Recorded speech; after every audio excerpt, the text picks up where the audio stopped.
Here now to react is John Bolton, former U.S. ambassador to the UN and Fox News contributor. Give me your initial thoughts, Ambassador. Well, I think the big issue here, frankly, is not what the troop levels in Afghanistan are going to be, or what the tactics are there. Secretary of Defense Mattis said this would be a full South Asia strategy, meaning dealing with Pakistan as well. And while I certainly don't want to see Afghanistan return to the control of the Taliban, plus or minus ISIS and al-Qaeda, what I really don't want to see is Pakistan fall to radical Islamicists who would immediately get control of an arsenal of nuclear weapons that's been publicly reported to be 50 or more. We would have Iran and North Korea on steroids right there. So I'm going to listen to what the Pakistani side of it is with great care.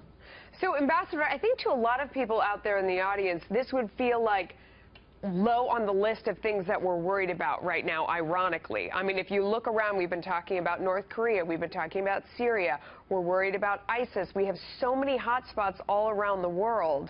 And now, I mean, not to mention Russia and their incursion into their neighbors' territory, everything, that to be talking about Afghanistan again is challenging, troubling, distressing.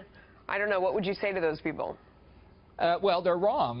You know, the threat and the danger of a terrorist takeover of Afghanistan remains. That's the fact. You can criticize the president, as some have, for not coming up with a strategy earlier, whatever the strategy is going to turn out to be. But I think the most significant thing is we are still engaged there. We have been engaged there.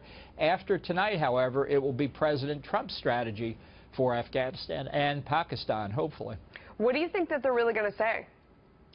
Well, I don't know. The leaks have been minimal, which is interesting, although they all tend toward the conventional, a few thousand more of this, change the rules of engagement here, add some weapons here.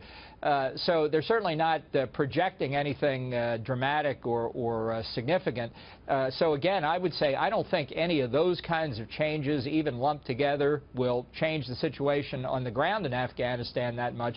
That's why I want to hear what is the strategy with respect to Pakistan, where the safe havens for the terrorists are, and which is in control of a lot of nuclear weapons. The only thing that indicates that might not be the case, though, is that comment that we heard earlier about when originally he was presented, the president was presented with ideas about what was going on in Afghanistan and what his policy should be. He pushed back and said that none of those things were a strategy to win, that he didn't like any of the options that they had laid out, and they needed to go back to the drawing table. That doesn't make you think that there's something more at work here?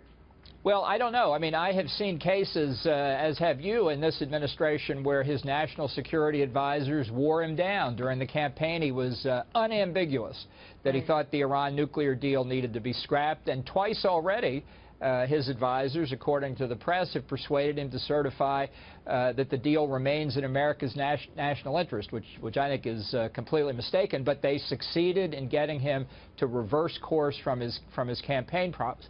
We may see that tonight. I don't know. Yeah, so in short, I mean, you said you don't want to see small changes around the edges. What is it that we could really do about this problem that we have been engaged in for 16 years? Well, I think the first thing that you need to do is give up the idea of nation building in Afghanistan. The military for years has been trying to create an Afghan national army. That isn't going to happen effectively, because people will defend against Taliban, their particular region, but they're not committed to defending elsewhere. Nor are we going to make Afghanistan into the Switzerland of Central Asia. So what does that leave? I think that leaves a long-term presence of American troops, and that may not be what the president wants to hear, but I don't think American security should be dependent on Afghans. Ambassador Bolton, thank you for your insight as always. Thank you.